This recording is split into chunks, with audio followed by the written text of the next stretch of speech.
আজকে যদি তোমার চাকরিটা চলে যায়, আজকে যদি তোমার ফ্যামিলির মেন ইনকাম সোর্স বন্ধ হয়ে যায়, তোমার কি হবে? তোমার ফ্যামিলির কি হবে? যতটুকু সেভিংস আছে সেটা দিয়ে কদিন চলবে? শুনো, চাকরি হচ্ছে লং টার্ম সমস্যার শর্ট টার্ম সলিউশন। আজকে চাকরি নাই তো আজকে বেতন নাই, কিন্তু আজকে চাকরি থাকুক বা নাই থাকুক, আজকের খাওয়া দাওয়া, বাসা ভাড়া, সংসারের খরচ, পকেট খরচ, কেউ অসুস্থ হয়ে গেলে ডাক্তারের খরচ ঠিকই আছে।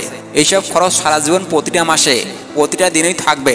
চাকরি থাকুক বা নাই থাকুক এইসব খরচ থাকবেই।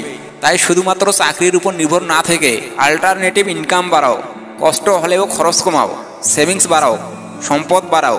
তুমি 10,000 বা 90,000 যত টাকাই বেতন পাও না কেন, মাস শেষে যদি ফুটা পয়সাও তোমার পকেটে না থাকে, তাহলে তুমি একজন ভিখারি। যে কোনো মুহূর্তেই তোমাকে খালি বাটি হাতে রাস্তায় নেমে যাওয়া লাগতে পারে।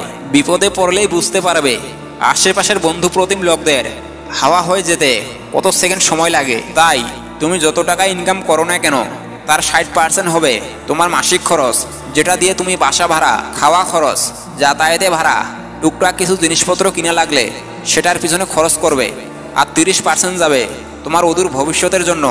যেমন ধরো তুমি বিয়ে করতে চাচ্ছ, সেটার খরচ, ল্যাপটপ, মেডিকেল ইমার্জেন্সি, গাড়ি বাড়ি, সন্তানের পড়ালেখার খরচ, এইসবের পিছনে। তবে মিনিমাম 1 বছর চলার খরচ হাতে রেখে বাকিটা খরচ করবে। চাকরির পাশাপাশি অন্য কিছু করতে চাইলে এই 30% দিয়ে ইনভেস্ট করবে, আর বাকি 10% যাবে তোমার লং টার্ম ফিউচারের জন্য, যাতে বুড়ো বয়সে অন্য কারো মুখাফিকি হওয়া না লাগে। মনে রাখবে যে সারা জীবন চাকরির অর্জন দিয়ে শুধু ফ্লাইট, গাড়ি বা গোল্ড কিনে সে শেষ জীবনে চরম অর্থ কষ্টে ভুগবে। তাই কিছুটা সঞ্চয়, কিছুটা সম্পদ আর কিছুটা অল্টারনেটিভ ইনকাম সোর্স দিয়ে এগোতে থাকবে। তাহলেই তোমার ফাইন্যান্সিয়াল এস্টাবলিশড আসবে।